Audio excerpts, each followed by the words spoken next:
საშინაო სკოლის გაკვეთილებს წარმოგიდგენთ კომპანია Silknet.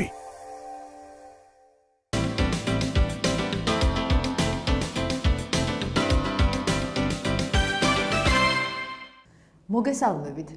ჩვენი საუბრის თემა არის ოთარ ჭილაძის ლექსი, ერთი უსათაურო ლექსი, რომელსაც პირველი სტრიქონის მიხედვით უწოდებთ, როდესაც ასე ახლოა გრემი. ამ ლექსში პოეტი გამოხატავს თაყვანისცემას წარსულის დიდებული ძეგლების მიმართ.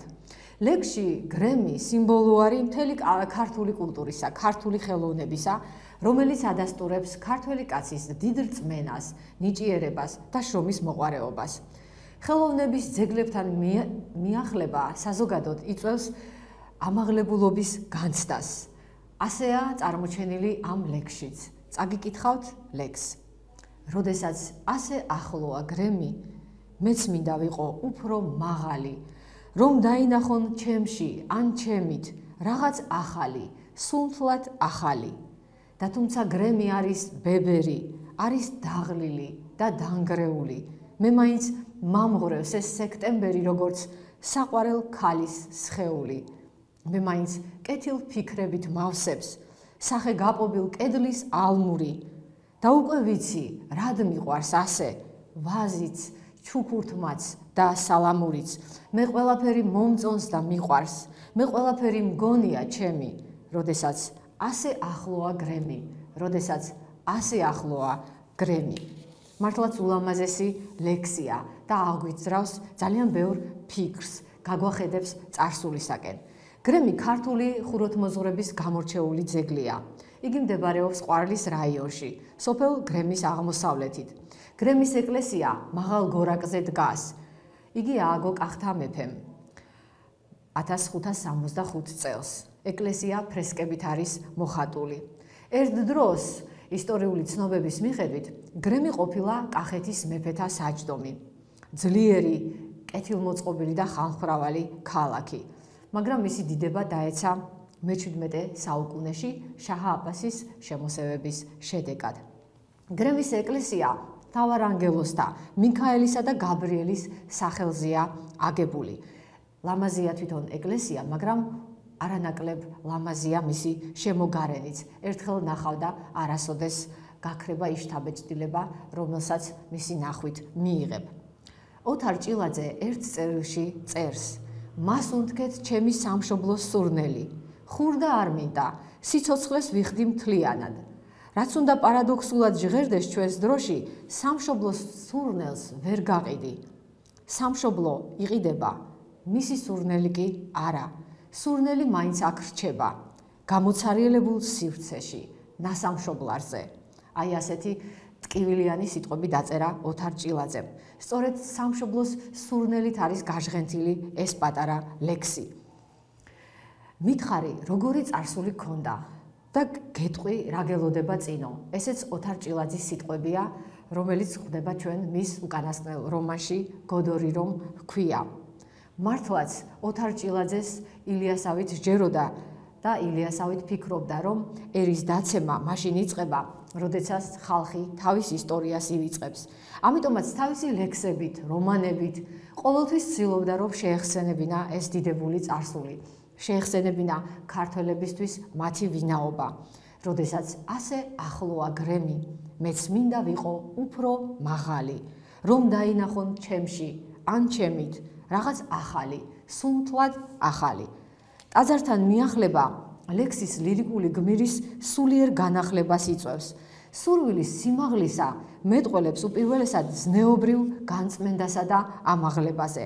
შენ უნდა იყო ღირსი, რომ გერქვას ქართველი. შენ უნდა იყო ღირსი, რომ იყო მემკვიდრე ამ დიდებული ძეგლისა. ის გიბიძგებს, რომ გახდე უკეთესი, უფრო გონიერი, უფრო კეთილი, უფრო შრომის მოყვარე. გალაქტიონის ქებათა ქება ნიკორწმინდას გაგახსენებთ, რომელიც ასე იწყება: მაქვს მკერც მიდებული ქნარი, როგორც მინდა, ჩემთვის დიდებული სხივი გამობწყინდა. გალაქტიონისთვის დიდებულ ძეგლთან მიახლება იწვევდა პოეტში შემოქმედებითი ძალების მოზღვავებას. ეს ძეგლი მას შინაგანად ათავისუფლებდა, უფრო ლაღს ხდიდა და უნერგავდა ძალიან დიდ ენერგიას იმისთვის, რომ ხოტბა შეესხა ქართული სულისათვის. ჭეშმარიტი ხელოვანი მართლაც არის თავისუფალი, ზნეობრივად მაღალი. ტაძარი ხომ ღვთის სახლია. მისკენ სწრაფვა ამ ხელს ადამიანის სურვილს მიემსგავსოს ღმერთს, რომელმაც იგი შექმნა თავის მსგავსად და ხატებად. სცანით ჭეშმარიტება და ჭეშმარიტება გაგათავისუფლებთ თქვენ, როგორც წერს იოანე მახარებელი თავის სახარებაში. გრემი ქართველმა კაცმა ააგო, არ დაიშურა ნიჭი და დიდი ოფლი დაღვარა.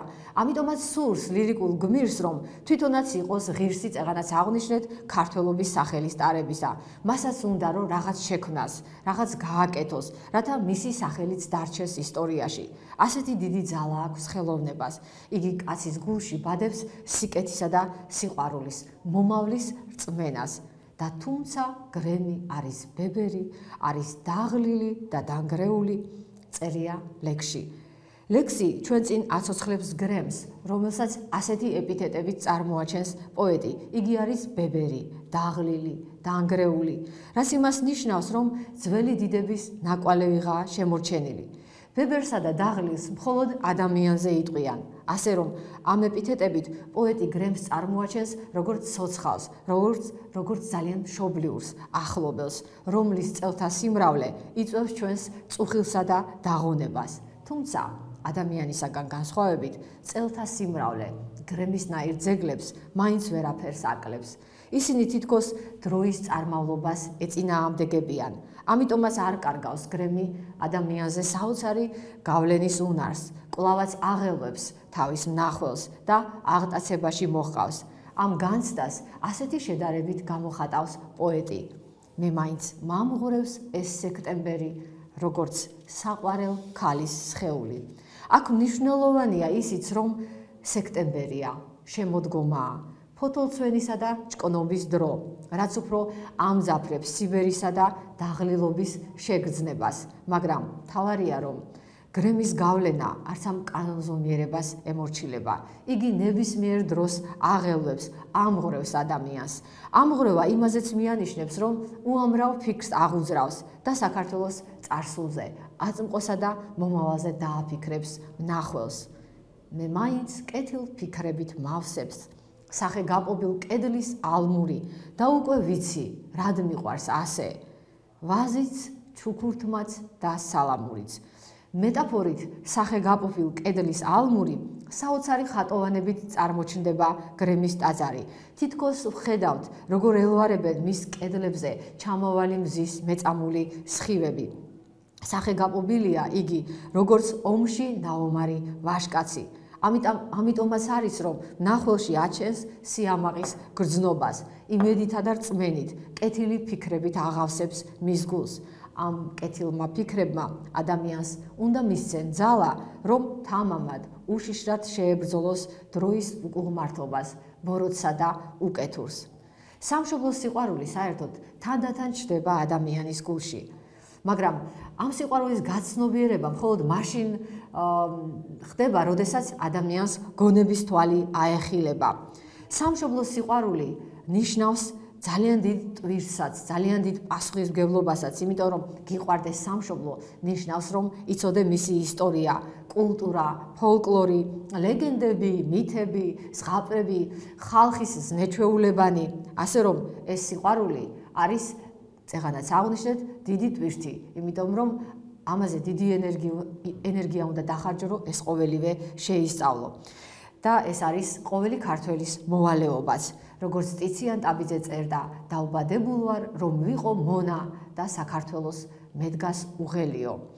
ლექსში დასახელებულია ვაზი, ჩუქურთმა, სალამური. ეს არის ქართული ყოფიერების, ქართული კულტურის ერთგვარი სიმბოლოები.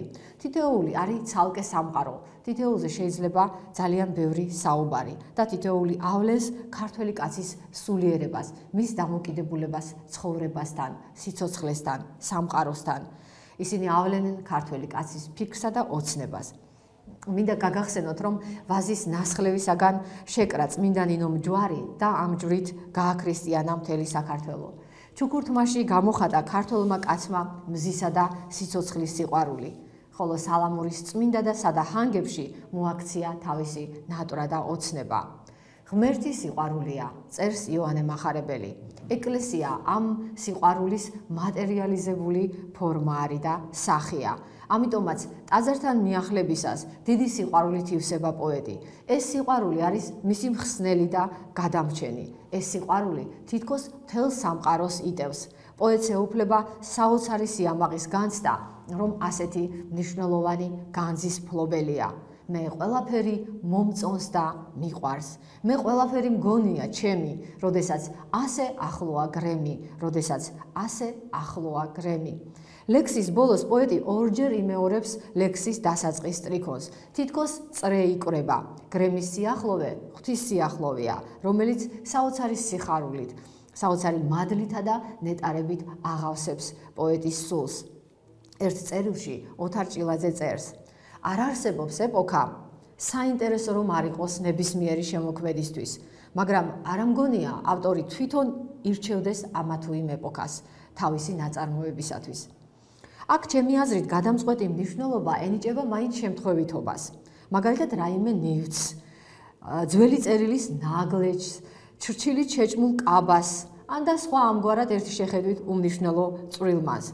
აი ამ წვრილმა შეუძლია არათუ გარდასული დრო გაგვახსენოს მხოლოდ, არამედ ისე მძაფრად შეგვაგრძნობინოს იმ დროის ფერი და სურნელება, რომ არასოდეს დაგვავიწყდეს. პოეტმა ყველაფერი, რაც კი შეძრავს, ხელახლა უნდა მოხარშოს საკუთარ სულში.